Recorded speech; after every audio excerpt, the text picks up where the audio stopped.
Assalamualaikum warahmatullahi wabarakatuh.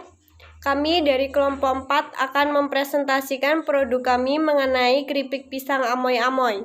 Sebelum saya mempresentasikan produk kami, izinkan saya untuk memperkenalkan diri. Nama saya Ananda Wulandari, NPM 20751004. Saya akan menjelaskan materi mengenai bab 1, yaitu latar belakang dan tujuan. Yang pertama, latar belakang. Di daerah lingkungan tempat tinggal saya merupakan daerah yang agraris. Masih banyak lahan pertanian dan lahan pertanian tersebut banyak digunakan untuk menanam pohon pisang karena kondisi tanah tersebut sangat cocok sekali untuk penanaman pohon pisang. Namun, pisang bukanlah kebutuhan pokok di daerah saya. Maka ketika mereka panen, mereka kebingungan akan menjual pisang ini kemana. Saya semakin prihatin dengan kondisi seperti itu. Karena itu merupakan satu-satunya lahan pertanian yang bisa mereka jadikan sebagai mata pencaharian.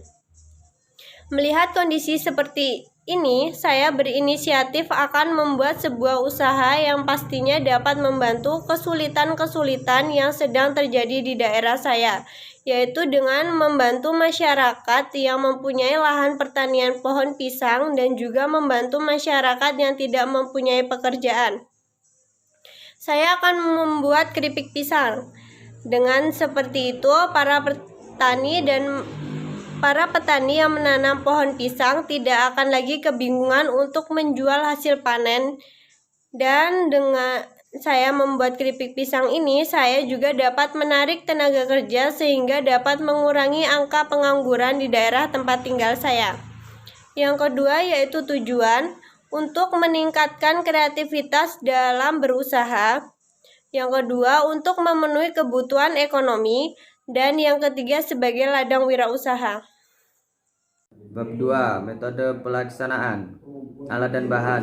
Alat, handphone atau laptop. Bahan, paket data atau wifi.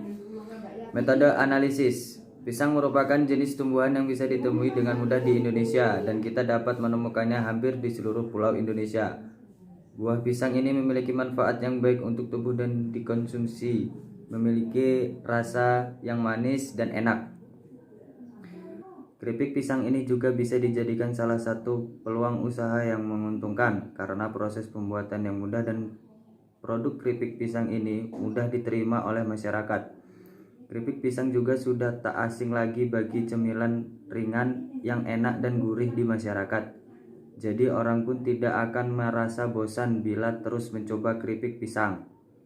Pisang menjadi bahan baku pembuatan keripik pisang. Jadi bila akan membuat usaha maka memilih kualitas pisang yang terbaik akan menghasilkan keripik pisang yang berkualitas. Pengemasan dari produk juga akan mempengaruhi mutu dari keripik pisang tersebut sehingga pilih kemasan yang sederhana namun tidak akan mengurangi rasa dan nilai dari keripik pisang. Dalam hal promosi ini supaya bisa lebih cepat terjual maka tempat-tempat yang ramai seperti sekolahan, pasar, kampus, pusat pembelanjaan, dan kantor. Tempat tersebut merupakan tempat yang cukup strategis untuk mempromosikan dagangan. Beberapa cara promosi yang dapat dilakukan antara lain menggunakan brosur. Cara ini terbilang cukup efektif untuk mengenalkan produk yang dijual. Brosur ini bisa menerima pesanan seperti delivery. Menjual secara langsung. Cara ini juga efektif karena dapat bertemu secara langsung dengan konsumen yang membeli produk dan bisa mempromosikan secara langsung. Melalui media sosial, cara ini bisa dijalankan dan cukup efektif karena saat ini banyak orang yang memiliki media online untuk berkomunikasi dengan banyak orang seperti Yahoo, Google, Facebook, Twitter, dan sebagainya. Nama saya Kathleen Asta Karolin dengan nomor pokok mahasiswa 20751016. Produk yang akan kami jual adalah keripik pisang amoy-amoy. Di sini kami mempromosikan produk ini melalui media sosial seperti Facebook, Instagram, atau juga memberitahukannya langsung kepada orang-orang sekitar.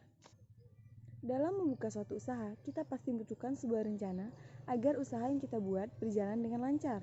Salah satunya dengan cara mempromosikan produk yang akan kita jual.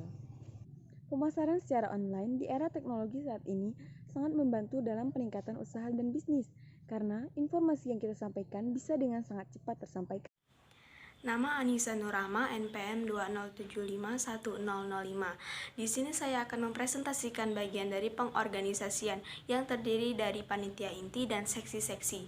Untuk panitia inti terdapat ketua pelaksana, wakil ketua, sekretaris, dan bendahara.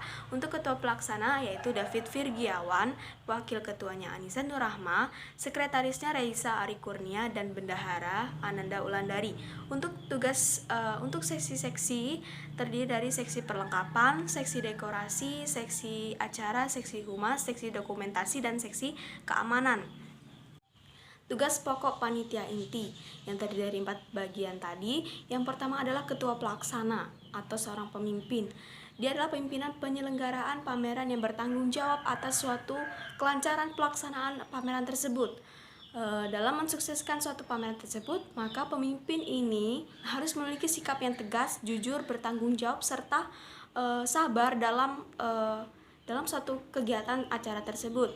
Untuk wakil ketua yang bertugas sebagai pendamping ketua, dia harus bertanggung jawab atas suatu pengurusan dan memperlancar suatu kegiatan acara pameran tersebut. Sekretaris yaitu tugas pokoknya adalah menulis seluruh kegiatan panitia semua selama penyelenggaraan pameran dengan mengarsipkan surat-surat penting penyelenggaraan pameran tersebut. Ini harus menyusun secara teratur. Tugas sekretaris ini sangat erat hubungannya dengan administrasi. Untuk bagian bendahara, tugas bendahara ini bertanggung jawab penuh tentang keuangan. Dia penyimpanan, dari penggunaan, dari penerimaan uang dana yang masuk dengan biaya penyelenggaraan pameran tersebut. Untuk bagian seksi-seksi, yang pertama adalah seksi perlengkapan. Dia bertugas untuk mengatur berbagai peralatan atau fasilitas yang akan terselenggaranya suatu pameran tersebut. Untuk bagian seksi dekorasi, dia mengatur tata ruang acara atau menghias suatu acara yang akan digunakan untuk promosi tersebut. Seksi acara yang bertugas membuat susunan acara secara rinci dan spesifik. Untuk bagian seksi humas, bertugas mengurus segala perizinan dengan pihak tertentu terkait akan terselenggaranya suatu pameran tersebut. Untuk seksi publikasi, bertugas sebagai juru penerang kepada umum melalui berbagai media. Yang pertama itu surat pemberitahuan, spanduk, katalog, dan poster lainnya. Seksi dokumentasi bertugas menyediakan, memproses, dan memproduksi dokumentasi kegiatan dalam bentuk foto atau video. Lalu seksi keamanan bertugas mengatur dan mempersiapkan dalam melakukan koordinasi kegiatan pengamanan selama kegiatan tersebut berlangsung.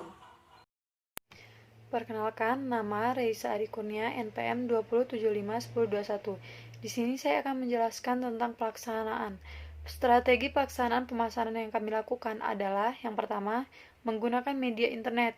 Promosi menggunakan media internet seperti Instagram, Facebook, Twitter, WA, dan lain-lain.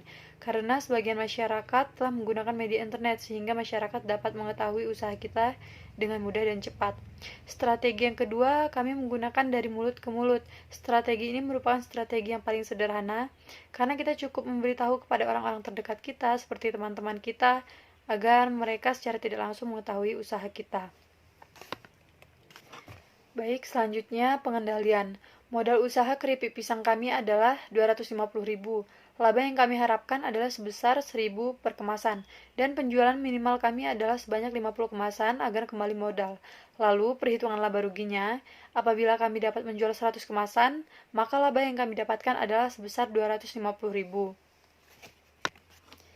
Jadi kesimpulannya adalah keripik pisang amoy ini merupakan produk kelompok 4 yang bertujuan untuk mengenalkan atau menjadi bahan promosi mata kuliah dasar-dasar ilmu manajemen yang di dalamnya terdapat rangkaian dan seksi-seksi penanggung jawab dalam menyelenggarakan promosi. Terima kasih. While me do my two-step.